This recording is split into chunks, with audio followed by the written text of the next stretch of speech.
She would call the police, but she didn't know that I was recording the audio of our conversation. Hello everyone, welcome back to my channel Arizona Stories. Today we have a story where this woman lost the custody and ended up in rehab. Let's see what really happened. I divorced my ex-wife over 5 years ago for repeatedly cheating on me with over 13 different men and 2 women. To give you some background, my ex and I used to be swingers until the last year of our marriage. Things had spiraled out of control, so I said that I was done swapping partners. Unfortunately, she didn't agree with me and kept hooking up with guys behind my back. 6 months prior to our divorce, my oldest child was diagnosed with a life-threatening illness. I won't go into details to preserve my anonymity. She started to crack under the pressure and started to drink a lot, putting herself and our children in danger. It got so bad that I moved out of the house for a couple of weeks and took our kids with me. During this time, her best friend, we'll call her Amy, approached me because my ex had disclosed all of her dirty deeds to her at girls' night out a couple of days ago. She disclosed that she had been sleeping with a new guy every night and getting drunk when she had the kids. She also told Amy that she went out one night a month ago and left our kids at home alone while they slept so she could meet a guy. Amy said that my ex planned on filing for divorce once she drained some additional money from me while living rent-free in my home.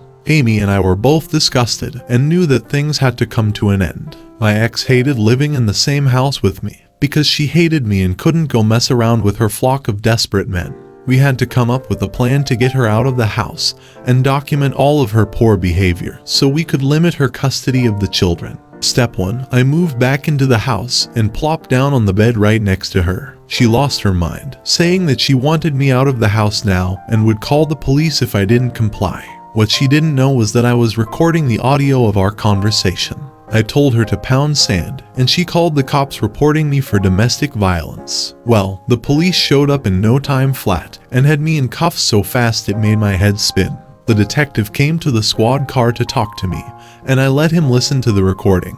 The longer he listened, the more angry he became with my wife.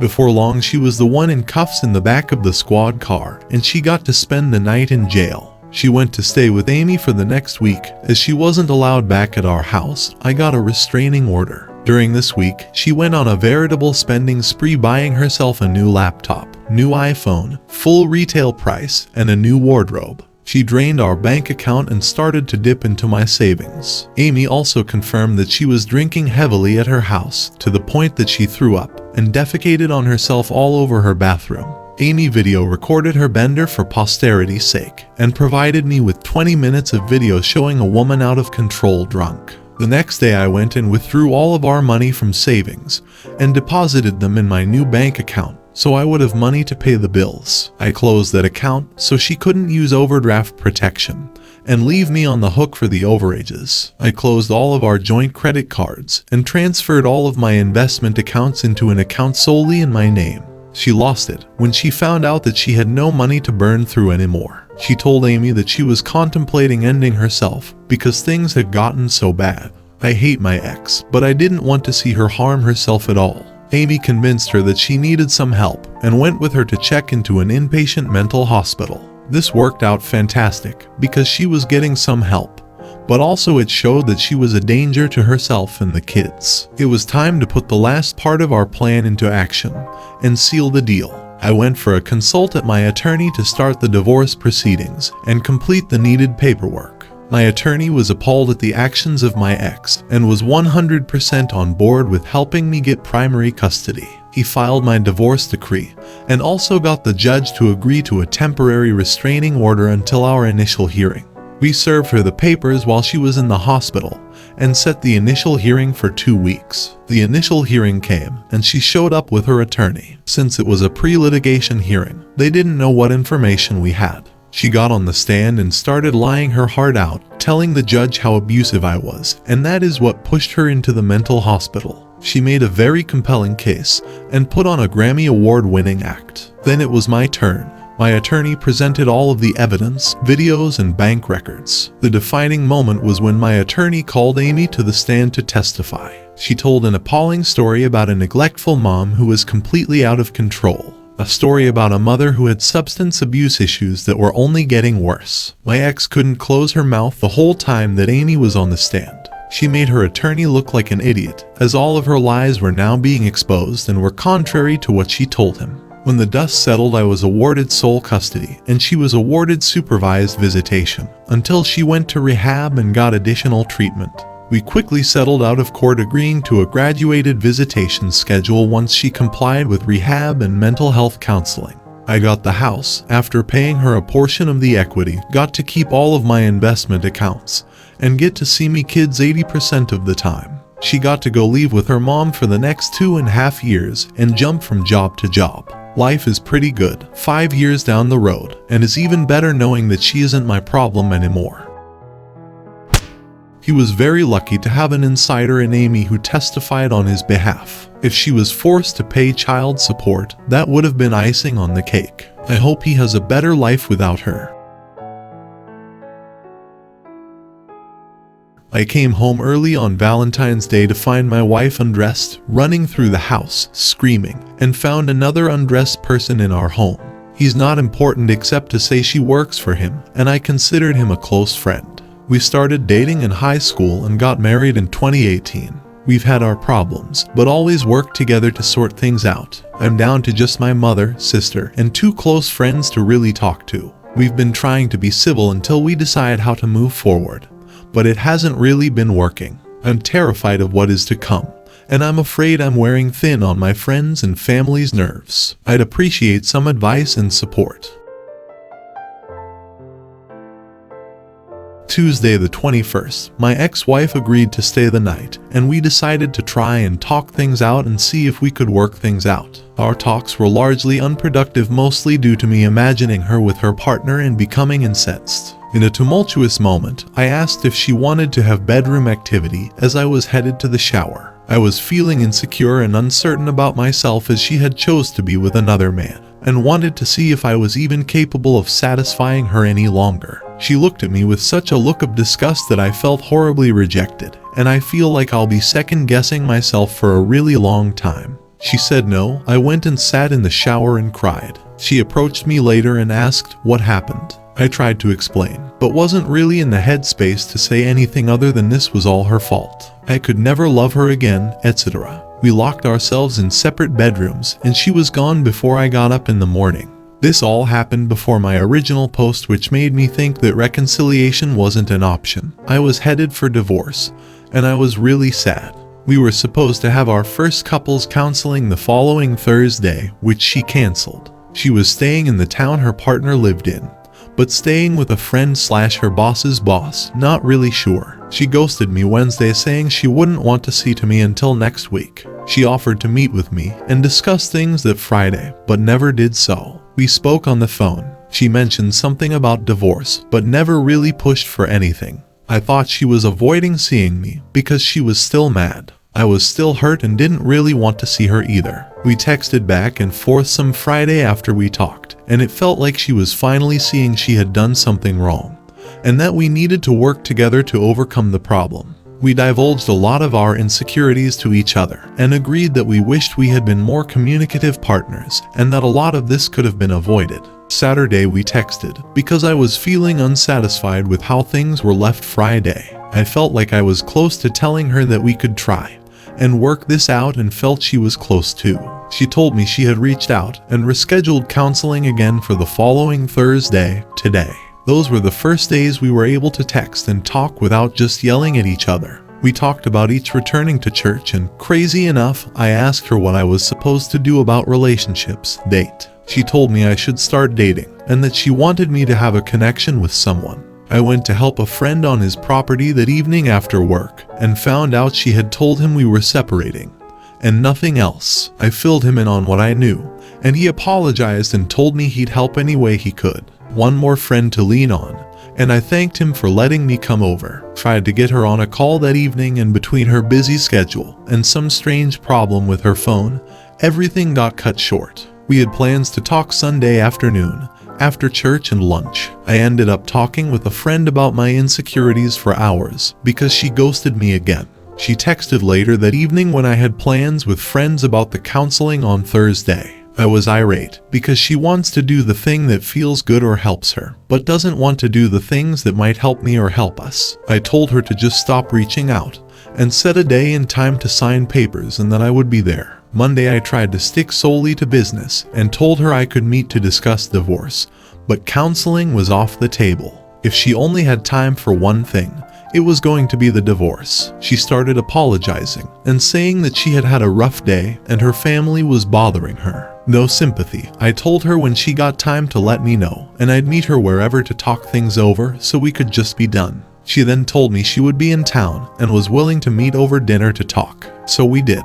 I brought my computer with papers pulled up, connected to the Wi-Fi and sat down. And this is where it all goes downhill, folks. I had been at work all day and hadn't had time to go through the papers that we needed to file or anything like that. I had 15 minutes and found a few of the highlights that we needed to decide on and sat down with the documents to show her what we were dealing with. We instead sat there for 90 minutes talking and mostly agreeing on the terms of our now upcoming divorce. But we talked about so much more than that, about how I had made her feel unsafe on Tuesday, about how she had hurt me by making zero time to try and work things out, about all the things we'd wished we'd done and had hoped for each other. It honestly felt like we were reconnecting. She was actually staying in town, so I offered her a ride and she accepted.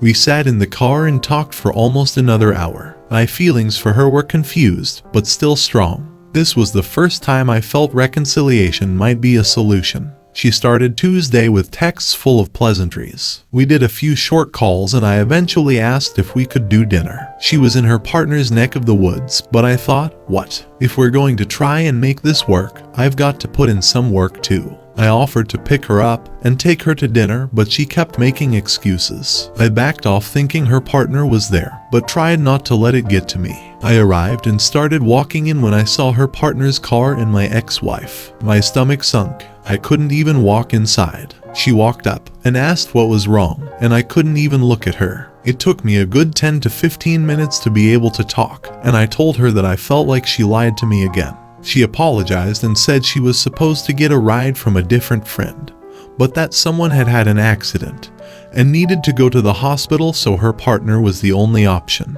I reminded her I had offered and she apologized. Dinner, as well as conversation, were unexciting and unfulfilling.